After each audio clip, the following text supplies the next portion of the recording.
年会上我当众递辞职信，董事长扫了一眼薪资单，突然愣住：“你月薪只剩6块钱。”全场目光齐刷刷转向助理，他脸白了：“老公，还没结束吗？我和宝宝都想你了。”手机屏幕亮起，是妻子许清妍发来的消息，附带着一张女儿酣睡的侧脸照。我心中一暖，指尖在屏幕上敲击：“快了，等我回来。”会场的喧嚣仿佛被隔绝开来，巨大的水晶吊灯将每个人的脸都照得油光发亮，空气中弥漫着酒精、香水和食物混合的昂贵气味。这是公司1年1度的年会，也是表彰大会。我，苏格，入职5年，作为公司核心项目起名计划的首席工程师，此刻却像个局外人，坐在最偏僻的角落，桌上的餐盘纹丝未动。下面，让我们用最热烈的掌声，有请本年度最大功臣——起名计划的项目总监王总以及项目经理林曼上台领奖。主持人的声音慷慨激昂，聚光灯瞬间打在了主桌上。我的顶头上司王总挺着他那标志性的啤酒肚，满面红光的站起身，他身边的助理林曼则穿着一身精致的晚礼服，妆容完美，优雅地挽住了王总的手臂。两人像一对凯旋的将军，在众人艳羡的目光和雷鸣般的掌声中，缓缓走上舞台。起名计划，这个我耗费了3年心血，熬过无数个通宵，从一行行代码硬生生堆砌起来的数字生命，此刻成了别人身上最耀眼的光环。而我，这个给了他生命的人，却连名字都不配被提起。身旁的同事用胳膊肘碰了碰我，压低声音：“苏哥，这也太欺负人了吧！”我扯了扯嘴角，没说话。另一位同事冷哼一声，声音里满是讥讽：“欺负什么？识时务者为俊杰。你看人家林曼，名校毕业，人又漂亮，会来事儿，这才叫高情商。不像某些人就知道埋头干活，活该被当垫脚石。你少说2句，我说的不是事实吗？这年头，技术算个屁，人脉和手段才是王道。苏格辛辛苦苦干了3年，最后呢，给人家做了嫁衣，年度奖金估计也泡汤了，真是个纯纯的大冤种。”这些话像一根根细小的针，扎在我早已麻木的神经上。我没有愤怒，甚至没有悲伤，只感到一种深入骨髓的疲惫和荒诞。舞台上，林曼从王总手中接过沉甸甸的奖杯，对着麦克风，声音甜美而谦逊：“感谢公司，感谢董事长，更要感谢王总一路的悉心指导。起名计划能有今天的成功，离不开王总高瞻远瞩的布局和对技术方向的精准把控。我只是在王总铺好的道路上做了一点微不足道的工作。”他顿了顿，目光若有若无地扫过我这个方向，嘴角勾起一抹几乎无法察觉的弧度。尤其是在项目攻坚的最后阶段，我们遇到了一个几乎颠覆性的算法难题。当时团队里很多人都觉得应该放弃，但我知道我们不能。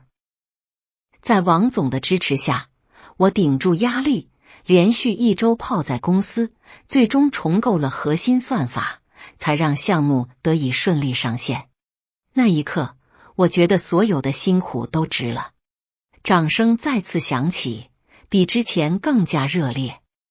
我静静地看着他，看着他将我呕心沥血写出的那套算法，轻描淡写地说成是他1周的成果。我放在桌下的手缓缓攥紧了口袋里那封早已准备好的辞职信，以及那张薄薄的却重如千斤的薪资单。够了，这场独角戏该落幕了。颁奖典礼还在继续，一个又一个的优秀员工、优秀团队上台领奖，每个人的脸上都洋溢着幸福的笑容。这盛世的繁华与我格格不入。王总和林曼回到主桌，被一群想要巴结的同事围在中间，敬酒声、恭维声不绝于耳。王总，您真是慧眼识珠啊！林经理这么年轻有为，以后肯定是咱们公司的顶梁柱。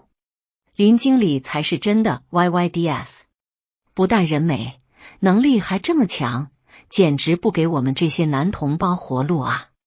林曼端着酒杯，笑得优雅得体，一一回应着众人的吹捧。大家过奖了，这都是王总领导有方。他的目光再次扫过我，带着一丝胜利者的怜悯和不屑。我能读懂他眼神里的潜台词，看到了吗？苏格，这就是你和我之间的差距。你再努力，再有才华，也斗不过我。我缓缓地站起身，整理了一下身上那套许青岩特意为我熨烫平整的西装。邻座的同事惊讶地看着我。苏哥，你干嘛去？我没有回答，只是冲他微微点了点头，然后迈开脚步，朝着舞台的方向走去。我的动作并不快，但每一步都异常坚定。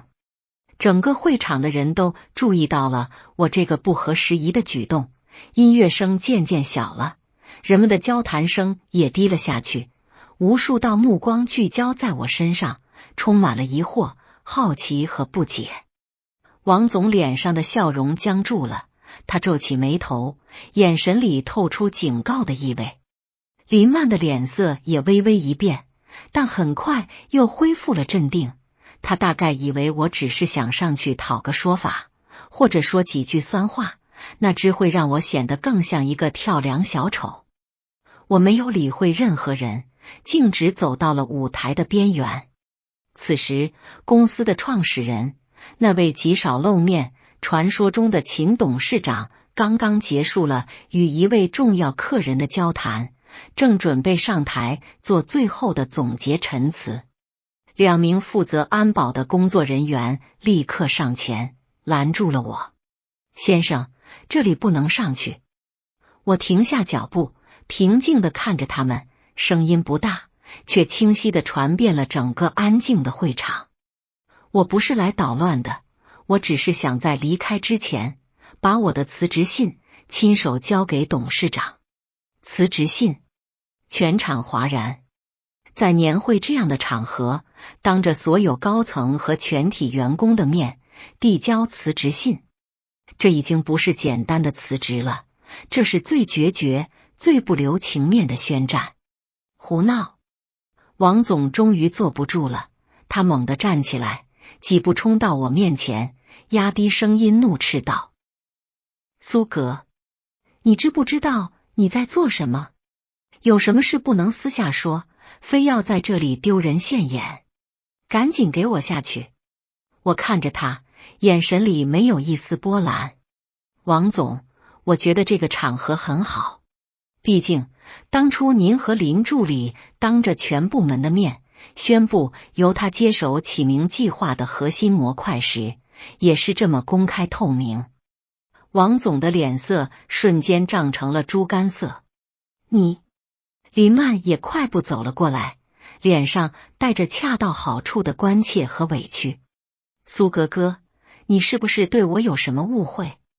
我知道项目成功了，你心里可能有点不舒服，但你不能用这种方式来发泄情绪啊，这对公司影响多不好。我们有什么话，可以等年会结束了，坐下来慢慢聊，好吗？他的话说得滴水不漏，瞬间就把我塑造成了一个因嫉妒而无理取闹的小人。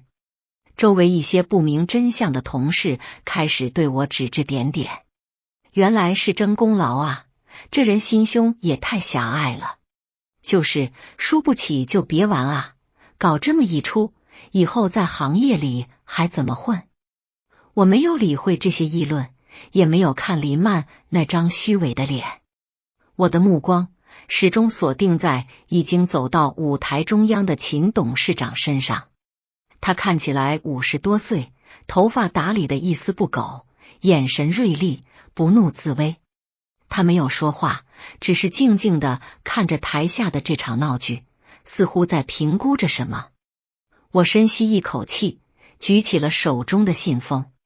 秦董事长，我叫苏格，是研发部的一名普通工程师。我为公司服务了5年，参与了启明计划从立项到上线的全部过程。今天我选择离开，并不是因为功劳被抢，也不是因为奖金旁落。我的声音通过主持人没来得及关闭的麦克风，清晰地回荡在会场的每一个角落。我只是想在走之前弄明白一件事。我绕过试图阻拦的王总和林曼，在所有人的注视下，一步步走上了舞台，走到了秦董事长的面前。我没有丝毫的胆怯，只是将手中的信封连同那张折叠起来的薪资单毕恭毕敬地递了过去。我想请问董事长，一家把以人为本挂在嘴边的公司，为什么会允许他的员工在连续加班300多个小时，为公司创造了数亿价值之后，拿到手的月薪只剩下6块钱？6块钱！秦董事长眉头一蹙，显然是被这个匪夷所思的数字给惊到了。他身居高位，或许能容忍下属之间的权力斗争和利益交换，但6块钱月薪这种事情，已经触及了商业伦理和一家企业运营的底线。这不仅是对一个员工的侮辱，更是对他亲手创立的公司价值观的公然践踏。他没有立刻发作，而是接过了我递过去的东西。他的目光先是落在了那封简单的辞职信上，上面只有寥寥数语：本人苏格因个人原因申请离职。然后他的视线移到了那张被我捏得有些发皱的薪资单上。那是一张再标准不过的电子薪资条打印件。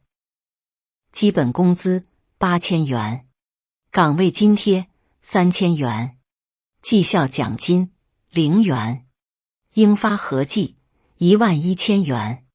下面是扣款项，密密麻麻，触目惊心。迟到罚款负500元。备注：因处理线上紧急 bug， 打卡延迟3分钟。设备折旧费负1200元。备注：个人电脑超负荷运转导致性能损耗。办公用品损坏赔偿负300元。备注：签字笔意外摔坏。项目失误连带责任罚款负3000元。备注：林曼经理报告称其负责模块存在低级错误。部门建设基金负1000元。五险一金代扣 XXXX 元。个人所得税 XX 元。最后，在实发工资那一栏是一个刺眼到极点的数字6.00元。会场里死一般的寂静，所有人都伸长了脖子，想要看清那张传说中的薪资单。秦董事长的手在看到那个数字的瞬间，不易察觉地抖了一下。他抬起头，锐利的目光不再是评估，而是充满了冰冷的审视。他没有看我，而是缓缓地扫过台下脸色已经开始发白的王总，以及站在他身旁身体明显有些僵硬的林曼。然后他开口了，声音不大，却像一记重锤砸在每个人的心上。你月薪只剩6块钱。这句话他问的是我，但目光所指却另有其人。全场的目光仿佛被一只无形的手牵引着，齐刷刷的从我身上转向了舞台一侧的林曼。那一瞬间，他精心描画的精致妆容再也掩盖不住那从皮肤底下渗透出来的死灰般的惨白。他脸白了，是那种被当众揭穿所有谎言和伪装后，血色瞬间褪尽的惨白。不是的，董事长，您听我解释。林曼的声音尖锐而慌乱，完全失去了刚才在台上领奖时的从容优雅。这一定是个误会，是系统，对，是财务系统出错了。我完全不知道这件事。他把责任推得一干二净，试图将自己摘出来。坐在台下的财务总监和 HR 总监听到这话，脸都绿了。这口黑锅他们可背不起。HR 总监立刻站了起来，额头上冒着冷汗。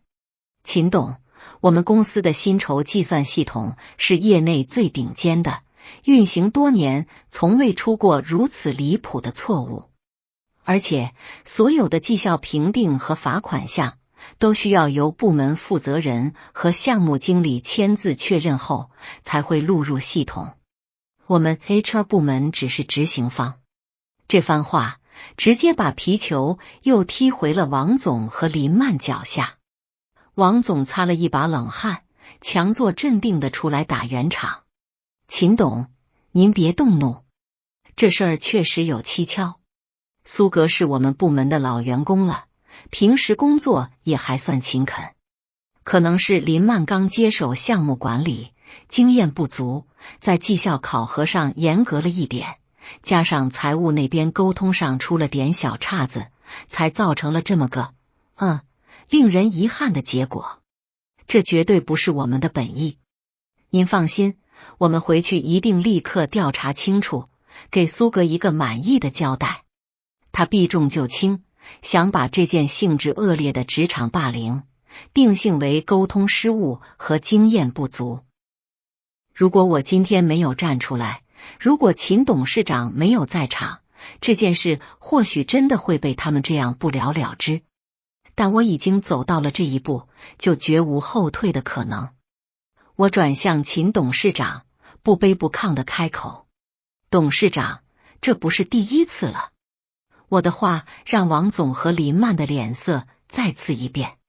从半年前林助理开始负责我们部门的绩效考核开始，我的工资就以各种匪夷所思的名目被不断克扣。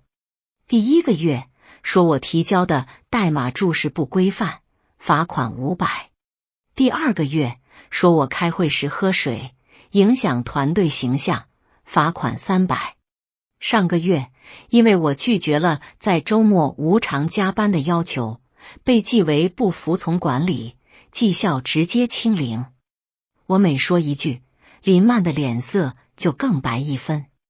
至于这张薪资单上的罚款更是荒谬，说我处理线上 bug 迟到，可那天凌晨3点是林助理一个电话把我叫回公司处理他自己造成的烂摊子。说我电脑损耗，起名计划的核心代码 80% 都出自这台电脑，他日夜不休地运转了3年。说我签字笔摔坏赔300，那支笔是公司统一采购的，价值不超过5块钱。最可笑的是那笔3000块的项目失误连带责任罚款。林助理，你敢当着董事长的面说清楚我负责的模块到底出了什么低级错误吗？是你口中那个被你重构了的核心算法吗？我步步紧逼，目光如炬，直视着林曼。他被我问得哑口无言，嘴唇哆嗦着，一个字都说不出来。够了！王总再次厉声喝止，他知道再让我说下去，事情就彻底无法挽回了。苏格，你不要在这里血口喷人。你说这些有证据吗？你说林曼克扣你工资，他为什么要这么做？你和他无冤无仇，他针对你有什么好处？他试图将我的指控引向动机问题，暗示我是在捏造事实。证据？我冷笑一声，从口袋里掏出手机，点开了一个加密的文件夹。我当然有证据。这半年来，每一笔不合理的罚款，我都有记录；每一份被逼着签下的罚款确认单，我都拍了照；每一次林助理以绩效考核为要挟，让我交出项目成果的谈话，我都录了音。我将手机屏幕转向众人，上面清晰地显示着一份份文件和录音条目。至于好处，我的目光转向林曼，他此刻已经面无人色，眼神里充满了恐惧和绝望。好处就是通过不断打压我，否定我的工作，将我塑造成一个能力低下、错误百出的员工，他才能顺理成章地把我排挤出启明计划的核心圈，将我3年的心血据为己有，穿上华丽的晚礼服，站在这里领取本该属于我的荣誉。我说的对吗，林助理？林曼的心理防线彻底崩溃了，他腿一软，差点瘫倒在地，幸好被王总一把扶住。我没有。他的辩解苍白无力，在铁证面前，任何话语都显得那么多余。会场里，之前那些对我冷嘲热讽的同事，此刻都闭上了嘴，看向林曼和王总的眼神充满了震惊和鄙夷。原来真相竟是如此丑陋不堪。那个之前还为林曼辩护的同事喃喃自语：我的天，这操作也太骚了吧，简直是职场破教科书啊！这哪里是破，这根本就是明抢。苏哥也太能忍了，要是我早掀桌子了。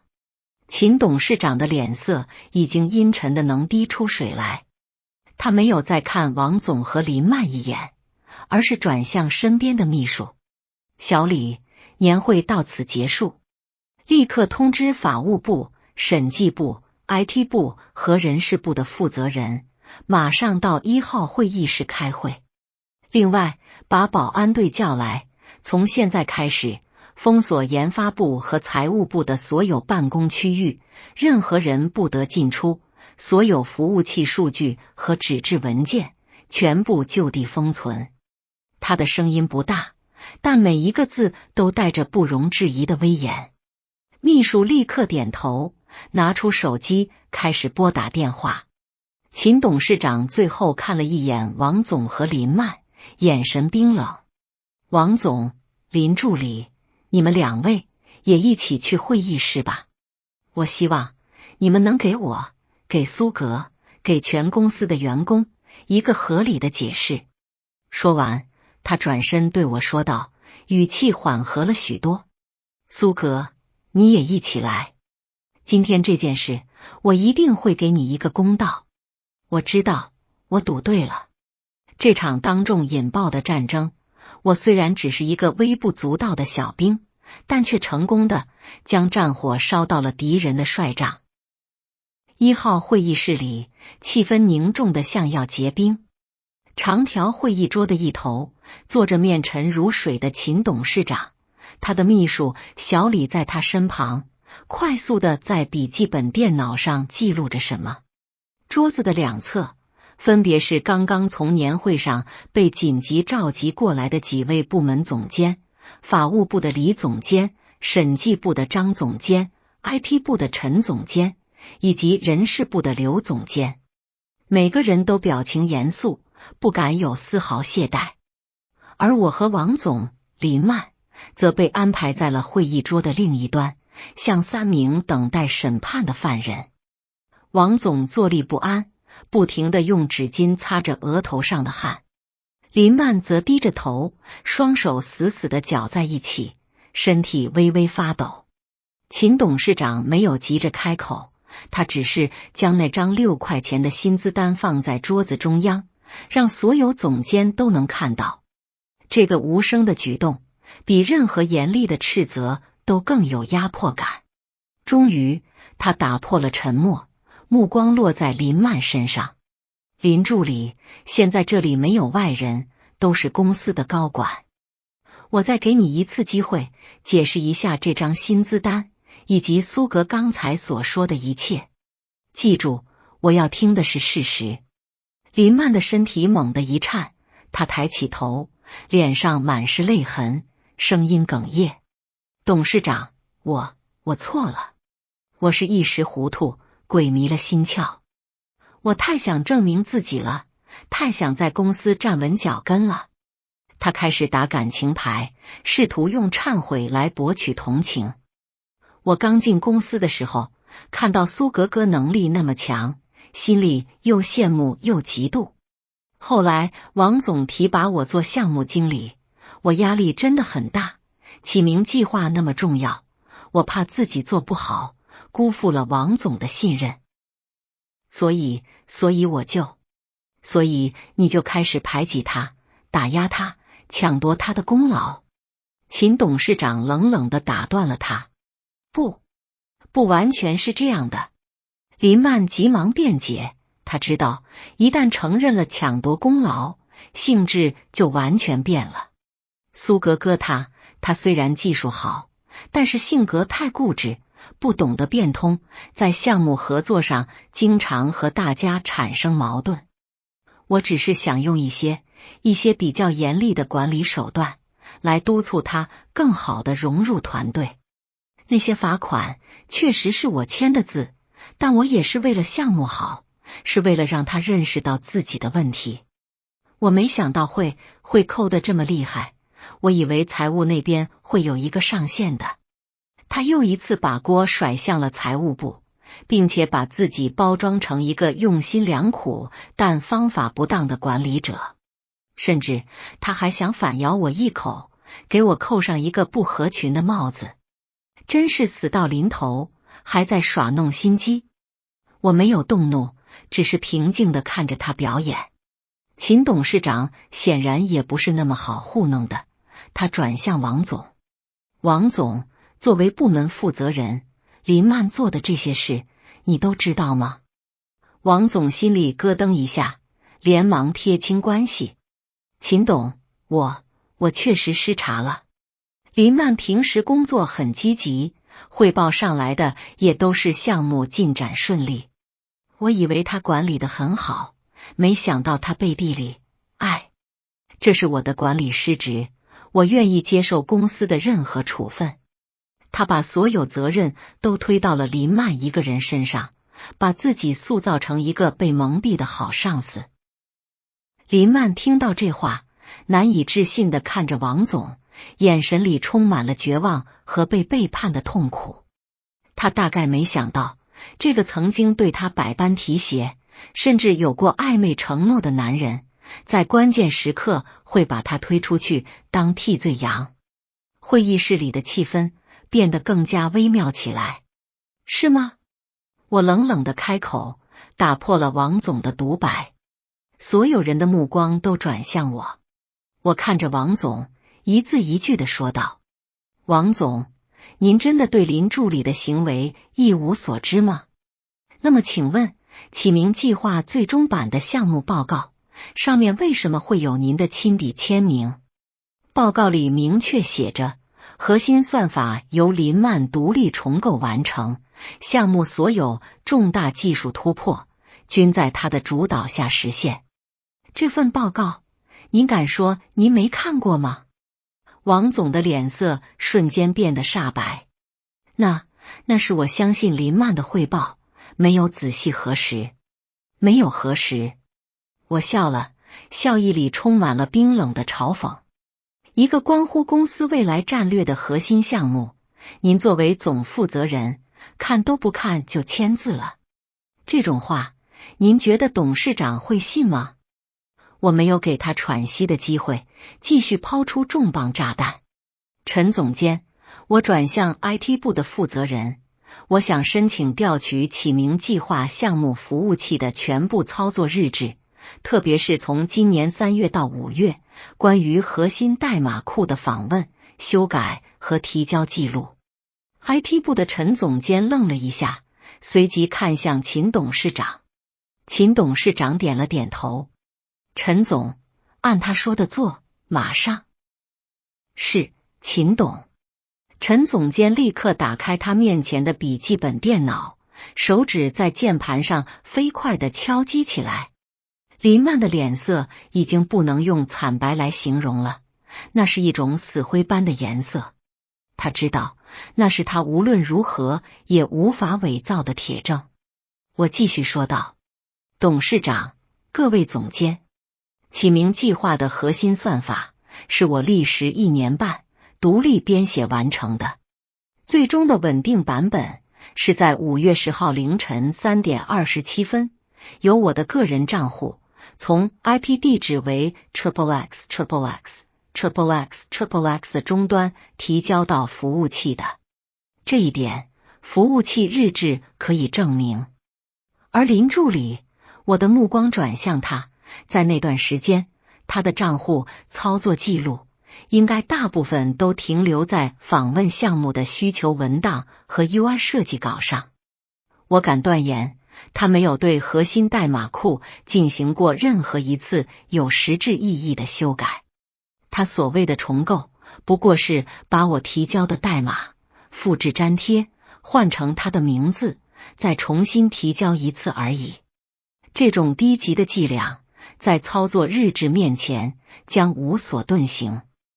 我转向林曼，语气平静却充满了压迫感。林助理，你既然声称自己重构了算法，那你一定对其中的技术细节了如指掌。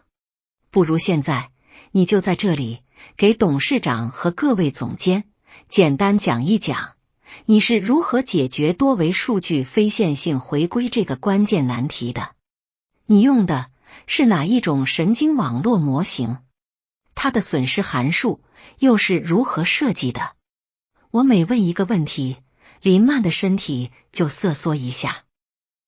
这些专业的技术问题对他来说就像天书一样。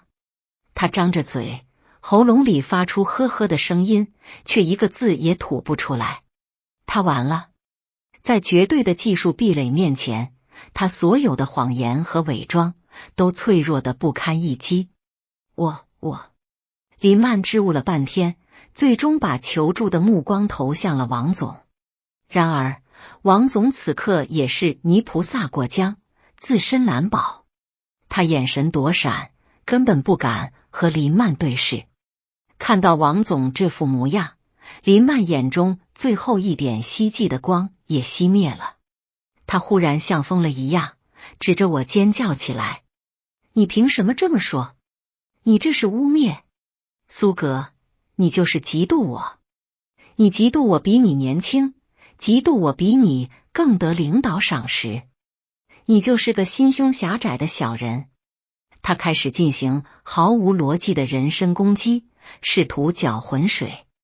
你以为你是什么好东西吗？2年前星火项目的重大失误，你忘了吗？要不是王总力保你，你早就被公司开除了。你现在还有脸在这里反咬一口？你就是个白眼狼。他提起的是我职业生涯中唯一的一个污点。那是一个很小的项目，因为一个第三方接口的突然变更，导致项目上线后出现了一些问题。虽然我很快就修复了，但还是给公司造成了一些小小的损失。当时确实是王总出面把事情压了下去，只是给了我一个内部处分。从那以后，这件事就成了王总拿捏我的把柄，也成了我在他面前一直抬不起头的原因。王总一听林曼提起这个，立刻像抓住了救命稻草，马上接话：对，秦董，林曼说的没错，苏格这个人能力是有一点，但工作态度很有问题，还犯过重大错误。我当时看在他为公司服务多年的份上，才保了他一次。没想到他不知感恩，反而怀恨在心，今天抓住一点小事就无限放大，恶意报复，企图搞垮我们整个部门。他的用心极其险恶。两人一唱一和，瞬间就把我从一个受害者描绘成了一个心怀怨恨、伺机报复的危险分子。会议室里其他几位总监的眼神也开始变得复杂起来。职场斗争最忌讳的就是翻旧账和人身攻击。林曼和王总的这番操作虽然低级，却很有效。他们成功的在我身上泼了一盆脏水，让事情的焦点从侵占功劳和职场霸凌转移到了个人恩怨和历史问题上。如果我不能有效的反击，今天这场仗，就算我证据再多，也可能会输在人品上。秦董事长的眉头紧锁，他看着我，似乎在等待我的回应。我深吸一口气，知道最关键的时刻到了。我没有急着辩解，而是先看向了 IT 部的陈总监。陈总，日志调出来了吗？陈总监点了点头，将他的笔记本电脑屏幕转向了会议室中央的大屏幕。调出来了。秦董，各位请看。大屏幕上密密麻麻的数据流开始滚动。陈总监操作着鼠标，很快定位到了我所说的时间点。记录非常清晰。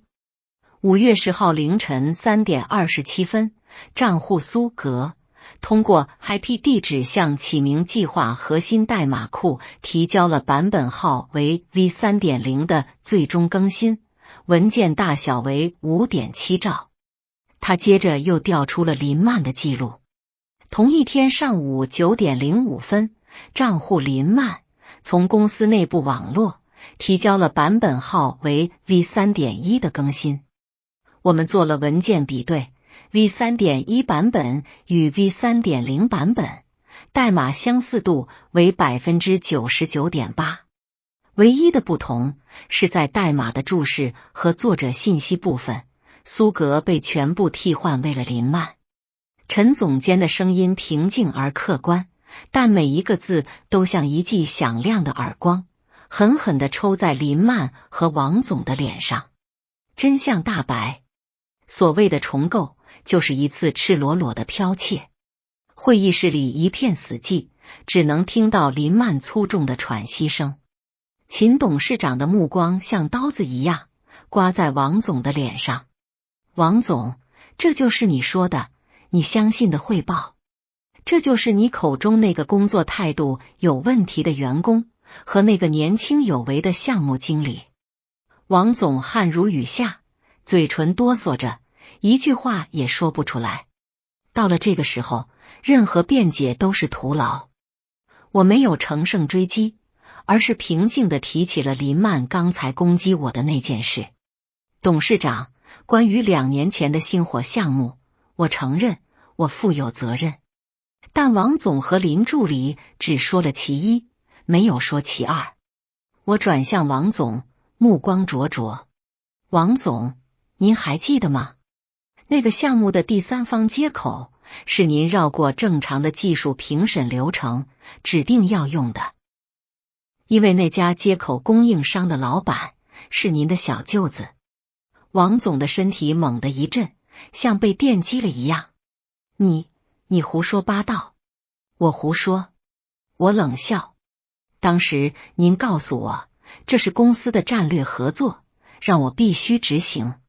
接口出问题后，您第一时间不是想办法解决，而是让我承担全部责任，并以此为要挟，让我签下了一份保密协议，承诺永远不把这件事说出去。作为交换，您力保我留在了公司。您所谓的力保，不过是为了保住您自己，为了掩盖您以权谋私，给公司造成损失的事实。这些年，您就是用这个所谓的恩情，像枷锁一样套在我脖子上，让我为您当牛做马，敢怒不敢言。我的声音越来越大，充满了压抑已久的愤怒和屈辱。今天我不忍了。法务部的李总监在这里，审计部的张总监也在这里。我正式举报研发部总监王某涉嫌利用职权为亲属公司输送利益，并在此过程中通过胁迫手段掩盖事实真相。如果说之前的一切还只是部门内部的丑闻，那我此刻抛出的就是一颗足以引爆整个公司的炸弹。王总彻底瘫软在了椅子上，面如死灰。他知道他完了。王总的心理防线彻底崩溃了。他看着我，眼神里充满了怨毒和不解。苏格，你为什么要做到这个地步？我们往日无怨，近日无仇，我不过是拿了点该拿的好处，你至于要把我往死里整吗？我看着他，觉得有些可笑。王总，你错了，我们之间有仇。我顿了顿，继续说道：你利用职权打压真正做事的人，扶植只会溜须拍马的小人，毁掉的是一个团队的根基。你和林曼这样的人，就像蛀虫，一点点啃食着公司的血肉，却把功劳簿写满自己的名字，这就是仇。我的话让在座的其他几位总监都陷入了沉思。秦董事长看着王总和林曼，眼神里已经没有了愤怒，只剩下冰冷的失望。审计部、法务部，他开口了：张总、李总，这件事就交给你们了。从王总和林曼开始，彻查整个研发部，不光是起名计划，过去3年的所有项目、所有账目，一笔一笔的给我查清楚。是，秦董。2位总监立刻应道：我不管涉及到谁，职位有多高，一律严惩不贷。秦董事长的声音斩钉截铁。事情到这里似乎已经尘埃落定，王总和林曼的职业生涯已经画上了句号，等待他们的将是公司的内部调查，甚至是法律的制裁。然而我并没有就此罢手，因为我知道真正的毒瘤还没有完全挖出来。我转向审计部的张总监：张总，我还有一个线索提供。请说。请您重点查一下我们部门的一项开支，叫做部门建设基金。每个月我们部门很多人的绩效奖金都会被强制扣掉一部分，注入到这个基金里，名义上是用于部门团建和下午茶。我看着林曼，他刚刚缓过来一点的脸色再次变得惨白。这个基金一直由林助理负责管理，由王总审批。但是据我所知，我们部门上一次团建还是在1年以前，而所谓的下午茶也只是偶尔才有几次最便宜的奶茶。我很好奇，这笔每个月至少有5位数的资金到底用在了哪里？我此话一出，王总和林曼的表情就像是看到了鬼。如果说抢夺功劳和以权谋私还只是停留在违规的层面，那么我此刻提出的就是赤裸裸的职务侵占和集体贪腐。这已经不是简单的违规，而是犯罪。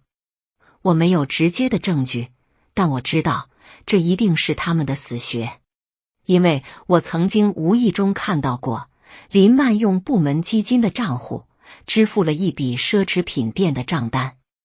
我当时没有声张，只是默默记下了这件事。我知道这颗子弹必须用在最关键的时刻，而现在就是那个时刻。部门建设基金，审计部的张总监立刻来了精神，这正是他的专业领域。他转向人事部的刘总监：刘总，公司有这项制度吗？允许部门私设小金库，强制克扣员工奖金。刘总监的脸都白了，连忙摆手：绝对没有。公司3令5申，严禁任何形式的小金库。所有员工的薪酬都是由财务部统一核算发放，任何部门和个人都无权克扣。好了，性质已经确定了，非法集资，私设金库。张总监立刻对身后的审计人员吩咐道。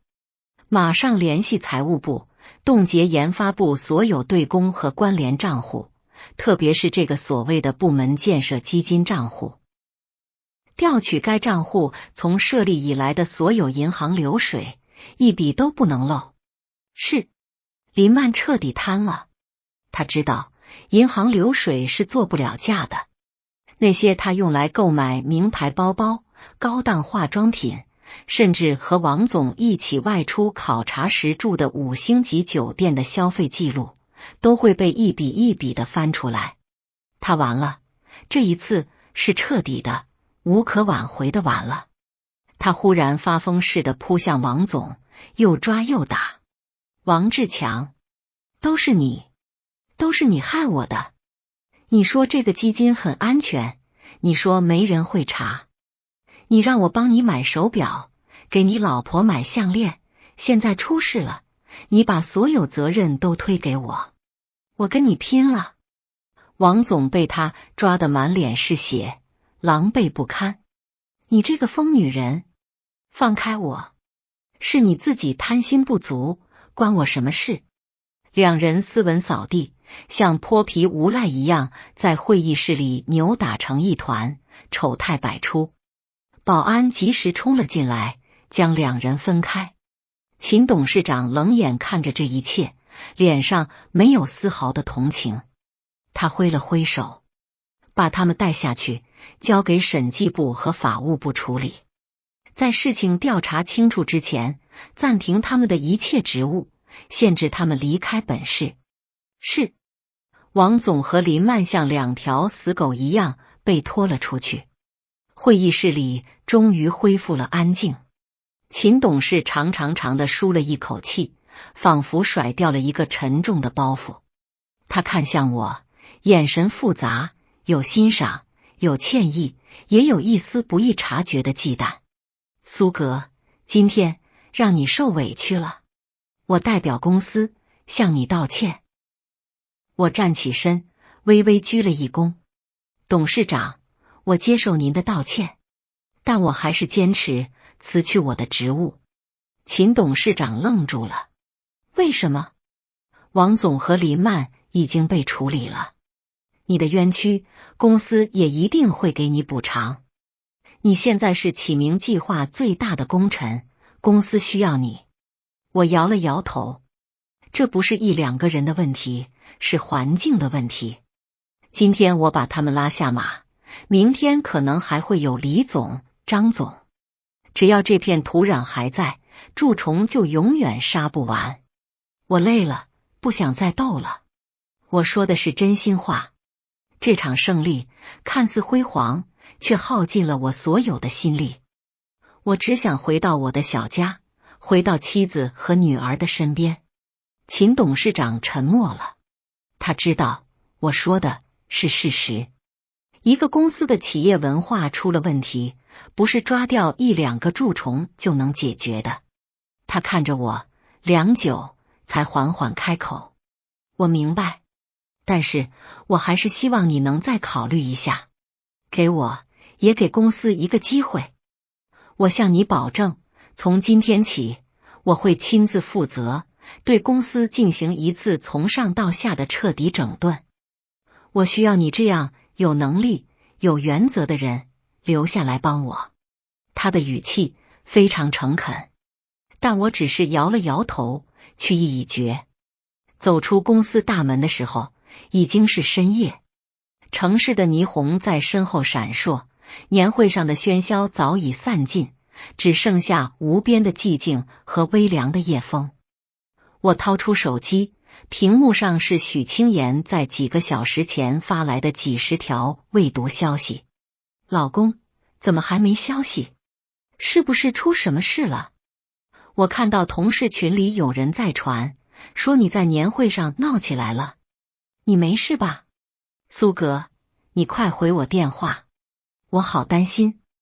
不管发生什么，你都要记住，我和宝宝永远在你身边支持你。钱没了可以再赚，工作没了可以再找，只要你平平安安的。看着这些文字，我紧绷了一晚上的神经，终于在这一刻彻底松弛下来，眼眶一热，泪水差点涌了出来。这半年来，我所承受的委屈和压力，远比我在年会上说出来的要多得多。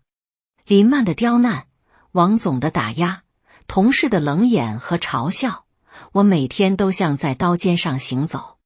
有好几次，我都想过干脆辞职不干了，但一想到房贷，想到嗷嗷待哺的女儿，想到青岩为了这个家辞去了自己喜欢的工作，我就只能把所有的屈辱都咽进肚子里。我不能倒下，我告诉自己要忍，忍到启明计划成功上线，忍到拿到我应得的项目奖金。然而，我等来的却是一张6块钱的薪资单和一场与我无关的庆功宴。是青岩的支持，给了我最后一搏的勇气。在我决定要在年会上摊牌的前一晚，我把所有事情都和他说了。我以为他会劝我冷静，劝我为了家庭再忍一忍，但他没有。他只是抱着我，轻声说：“老公，你受苦了，想做什么就去做吧，不要怕。这个家有我呢，大不了我们把房子卖了，回老家，我还可以出去工作，我们总能活下去的。我不想看到你每天都活得那么压抑，那么不开心。”那一刻，我觉得自己是世界上最幸福的男人。我拨通了他的电话，电话几乎是秒接。苏格，你怎么样？你现在在哪？青岩焦急的声音从听筒里传来。我没事，青岩。我的声音有些沙哑，我刚从公司出来。他们没为难你吧？没有。我笑了笑，感觉一身轻松，我把他们都干翻了。我把今晚发生的一切简单的和他说了一遍。电话那头，青岩沉默了很久，然后我听到了他压抑不住的哭声，那是喜悦和释然的哭声。太好了，太好了，老公，你终于不用再受他们的气了。我重重地点了点头，我辞职了。辞了好，我们不干了。明天我就去网上投简历，我养你。他带着哭腔，豪气干云地说道。我被他逗笑了。好啊，那我以后就当个家庭主妇，在家给你带孩子做饭。我才舍不得呢。他吸了吸鼻子，快回来吧，我给你煮了宵夜。好，我马上回来。挂了电话，我抬头看了一眼夜空，今晚的月亮很圆很亮。第二天，我正在家里陪女儿玩积木，接到了一个意想不到的电话，是秦董事长的秘书小李。苏先生，您好，秦董想请您见一面，不知您是否方便？小李的语气非常客气，我有些意外，但还是答应了。见面的地点在一家安静的茶馆。秦董事长换下了一身正装，穿着一件中式的便服，看起来少了几分商人的锐利，多了几分长者的平和。苏格，坐。他亲自为我倒了一杯茶。谢谢秦董。不要叫我秦董了，听着生分。如果你不介意，就叫我一声秦叔吧。我有些受宠若惊。昨天回去想了一晚，你说的对。秦董事长叹了口气，公司发展的太快，我只顾着往前冲，却忽略了内部的管理，让一些蛀虫滋生，败坏了风气。这是我的失职。王志强和林曼的事情已经启动了司法程序，审计部门查出来，他们2个人在过去2年里利用职务之便侵占和挪用的公款高达300万，等待他们的将是法律的严惩。这个数字让我有些心惊，但又在情理之中。公司连夜召开了董事会，决定对研发部进行彻底的重组。同时，我们也会在全公司范围内建立一个由总部直管的监察机制和一条员工匿名举报的绿色通道，杜绝类似的事情再次发生。秦董事长的目光灼灼地看着我，所以我今天来是想再次郑重地邀请你回来。他从随身的公文包里拿出了一份文件，推到我面前。这是公司为你准备的新合同。我们决定成立一个全新的、独立于所有业务部门之外的先锋实验室，由你来担任首席科学家和负责人，直接向我汇报。实验室的初期投入是5000万，人员由你全权负责招聘，研究方向也由你来定。公司不干涉你的任何具体工作，不考核短期 KPI， 我们只看最终的成果。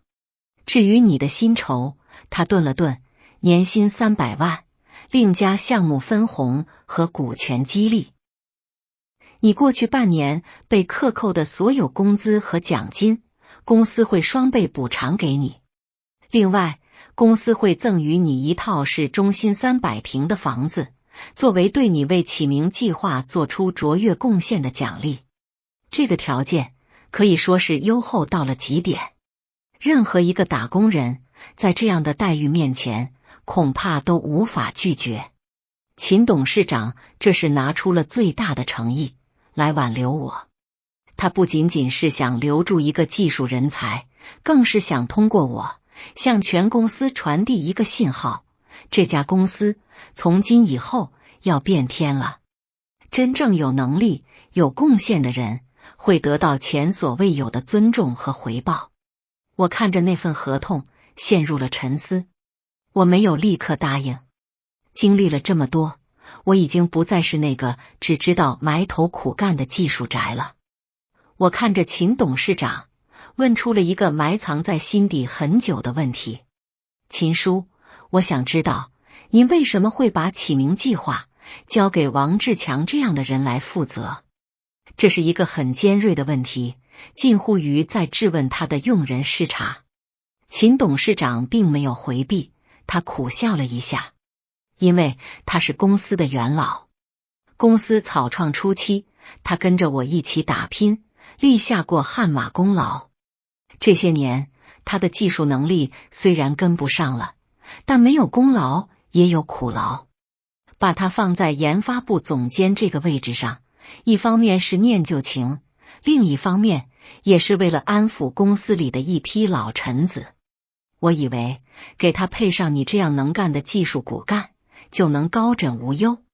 我没想到他不但不思进取，还学会了任人唯亲，结党营私。他的话让我明白了许多。任何一家公司发展到一定规模，都免不了会有人情世故，会有派系斗争。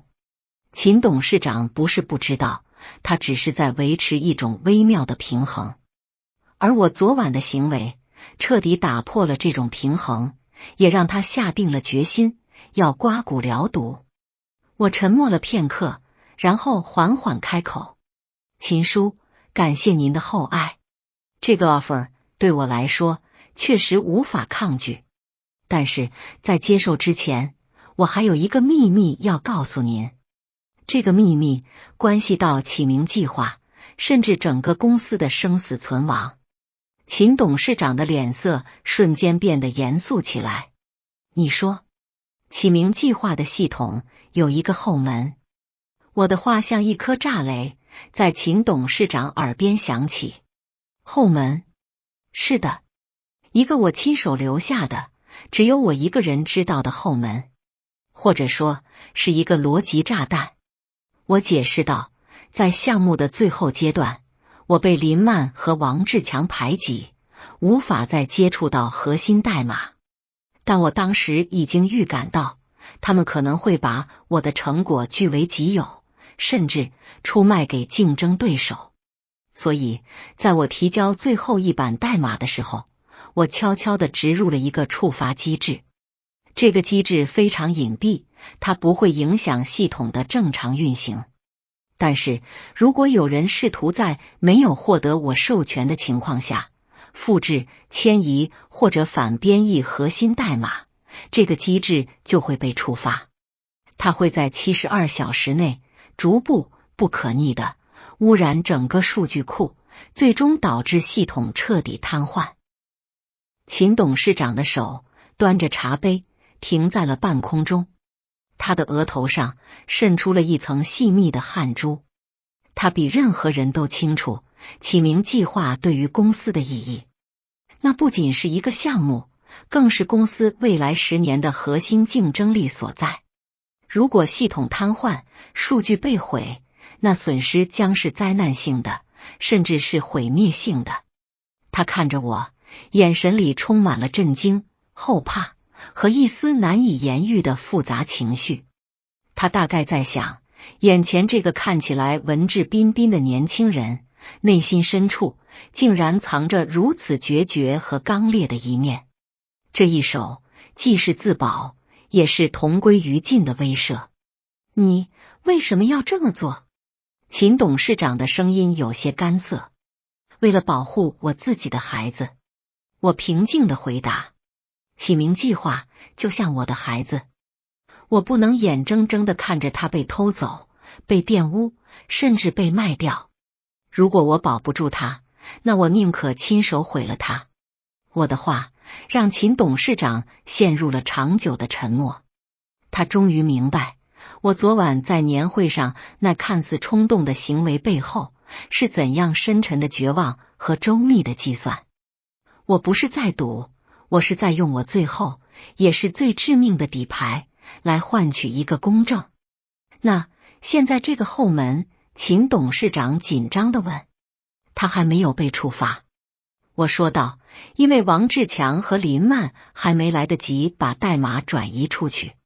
但是我不能保证他们没有把含有漏洞的版本泄露给竞争对手。我抛出了最后一个，也是最关键的伏笔。林曼在提交最终版本报告的前一周，曾经和一个号码频繁通话。那个号码我查过，属于我们最大的竞争对手蓝海科技的一位技术总监。什么？秦董事长猛地站了起来，脸上的血色瞬间褪尽。如果说之前的贪腐和内斗还只是公司内部的癌症，那么我现在揭露的就是通敌叛国的商业间谍行为。这已经不是损失多少钱的问题了，这关系到公司的生死存亡。这个消息可靠吗？千真万确。我有通话记录的截图。我将手机里保存的另一份证据展示给了秦董事长。那是我有一次无意中在林曼没有锁屏的电脑上看到的。秦董事长看着那张截图，手都在发抖。他立刻拨通了秘书小李的电话，声音因为愤怒和紧张而变得有些扭曲。小李，马上，不惜一切代价让警方介入，以商业间谍罪立刻对林曼和王志强进行立案侦查，同时让法务部准备起诉蓝海科技。快！挂了电话，他颓然地坐回椅子上，仿佛一瞬间苍老了10岁。他看着我，眼神里充满了感激和庆幸。苏格，谢谢你，你又一次救了公司。他知道，如果不是我留了这一手，如果不是我今天把这一切都告诉他，等到竞争对手利用那个后门发起攻击时，一切就都晚了。到那时，公司将面临万劫不复的深渊。我看着他，缓缓地开口：秦叔，现在您还觉得您给我的那份合同优厚吗？秦董事长愣住了，随即他明白了我的意思，脸上露出了一个复杂的笑容。不优厚？他摇了摇头，是我占了天大的便宜。后续的事情发展的比我预想的还要快。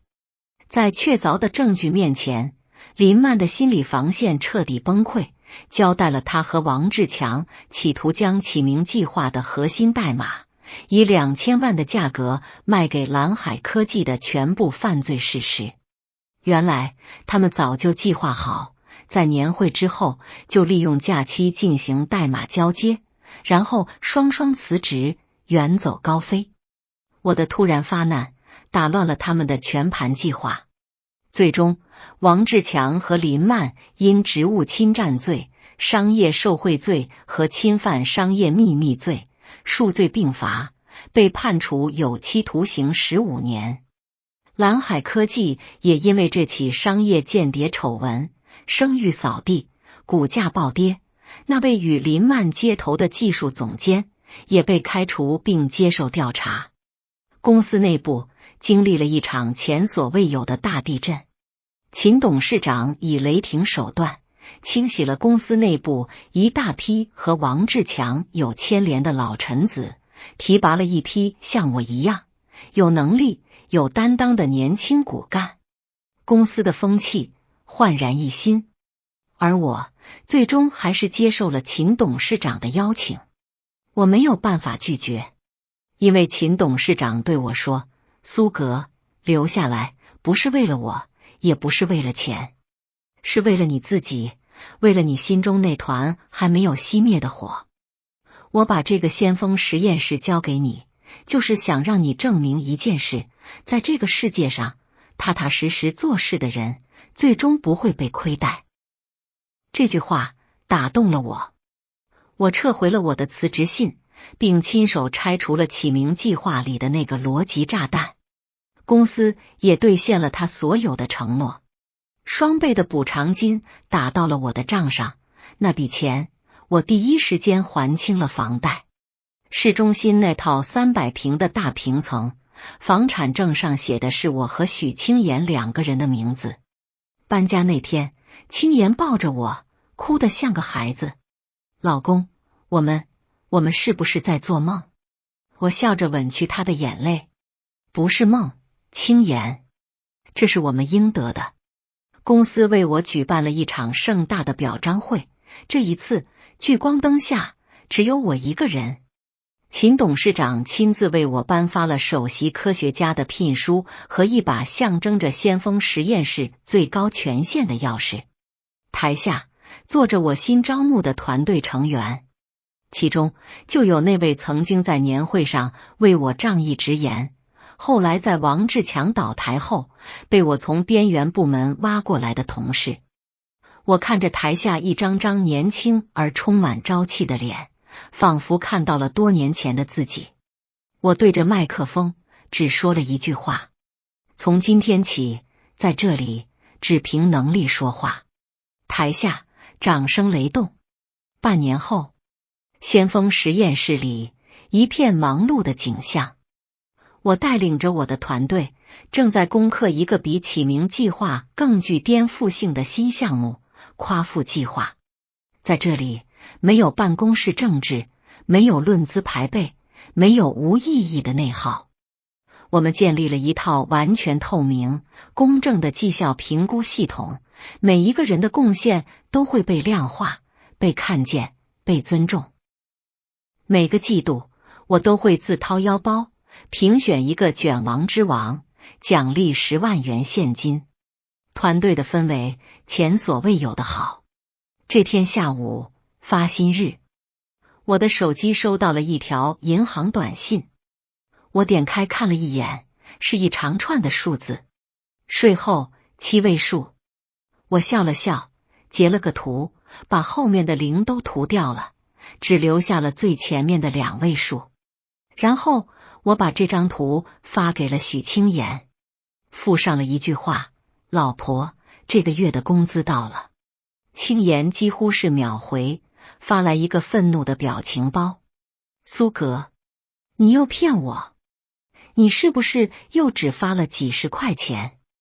你们那个秦董事长也太抠门了。